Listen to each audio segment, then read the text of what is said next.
Week. We're turning now to the 2016 presidential race where Democratic candidate Hillary Clinton's campaign is having a meltdown. She's apologized for using her private email for official business when she was Secretary of State. Now Hillary's support is fading in the polls. Her numbers are down in Iowa and New Hampshire.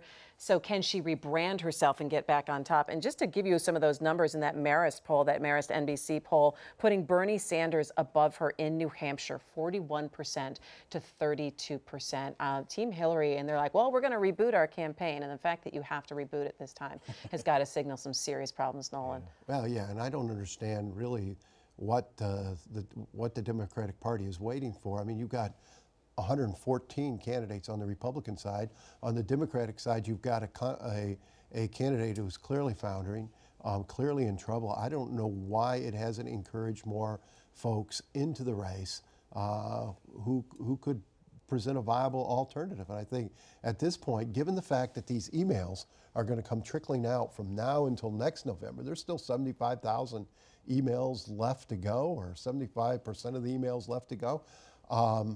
I would be thinking, if I were the Democratic Party, we should have a viable alternative, because you don't know what the next patch is going to show. How big of a deal are the words "I'm sorry" and how she used them this week? Because she started last week in kind of a different way, and it ended up this week saying, "I'm sorry I did that." I wrote a column today in the Free Press that talks about how significant that is for Hillary Clinton in particular to use those words. We don't hear those words from politicians in a sincere fashion often enough. The Clintons in particular, I think, have had trouble over the history. How sincere was she? Those words. I think she's quite sincere. At least what she said was a genuine apology. It wasn't, "Hey, I'm sorry that you are offended that I did this." It wasn't, "I'm sorry that this has caused." Apology. Yeah, no, I disagree. I think a lot of it was it comes right out. "I'm sorry," but she still insists. She said, "I take responsibility." She does, but she still insists she followed policy, which is absolutely untrue. If you look at actually, that is State true. Department, it is not, Steve. It is the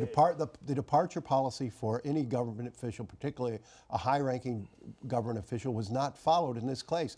You don't get to have your private staff members purge your email. I don't like the idea, but the State Department has said that no rules are violated. Read the policy. But the State Department is saying that it hasn't been violated. Of course they are, Steve, but if you read the policy, there's a very strict process that has to be followed for recovering. She didn't follow the process for doing what she didn't follow the policy. So but doing what she did wasn't a violation. I don't know.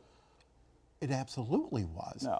And I don't understand. I mean, the things she's done, other people have been convicted of and punished for. I don't know what it is. It's not a crime. It's a misdemeanor. Petraeus was convicted and given 6 months probation. That was a general, of classified stuff. This is classified stuff. That we don't know what level of classification this stuff has, and that's what the investigation is. She is saying that the things were not classified when she received it. Right. Yeah, but she was the Secretary of State. She had no clue that this information on the North Korean nuclear program wouldn't be top secret stuff. Yeah, look, I am not in favor of any public official using private email, and I'm not going to sit here and try to be backed into a corner defending that. At the same time, I think on the scale of wrongdoing, misconduct, this is a 5 out of 10, maybe a 4.5 out of 10. It's not the biggest thing in the world. I think it gets to a larger question, and that's why it's hurt her campaign, is that you put this in the context of the other questions about transparency and ethics that go back years with her and go back to the 2008 campaign. That is one of the things that hang on, I want to be entitlement. Sure. But if you're only focusing on the classified information and whether or not state secrets were mishandled, I mean, if you look at these emails, there's other correspondence that should not have been on a Well, but there's other correspondence there that make it appear that she was using her office to aid the family foundation and to aid her, to enrich her husband, doing favors for people who were donating money to the foundation, hiring him at huge fees to speak. I mean, there is a a indication here that they were marketing the presidency. All right. Well, I want to bring it back around actually more to what the Democrats are going to do and how do you solve a problem like Hillary. And hang on, I want to talk a little bit about the people who are coming off the bench who could maybe say, hey, maybe we could run in our place. Obviously Joe Biden we've talked about, and he hasn't made his decision up yet. But all of a sudden they're throwing out the names of Al Gore, John Kerry, who's not maybe writing it off, and people are still pushing Elizabeth Warren. How feasible are any of those people? And then I say, hey, isn't there anybody else new that you could kind of bring in, Democrats? Well, the numbers don't support any of those people doing better than she does.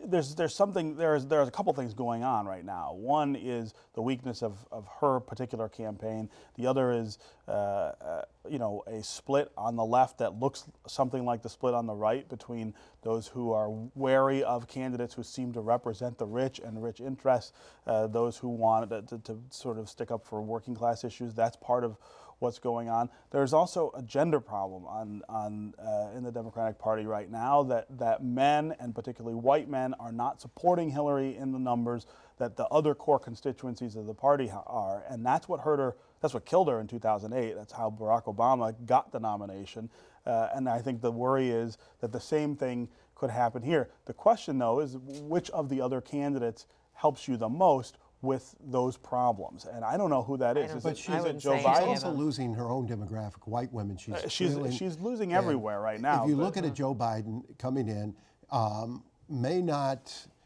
I believe, be stronger in a general election than she would. May not be as strong in a primary as he needs to be. But for goodness sakes, when you look at this party, where is its future leadership? Every name you mentioned are names from the past. People who have already tried it. People who are aged. I mean, where is the future? Well, I think you look at someone like Martin O'Malley, who is in the race this year, but doesn't have the money to maybe compete. isn't the right time for somebody him. who will not. This won't be the last we've heard of him.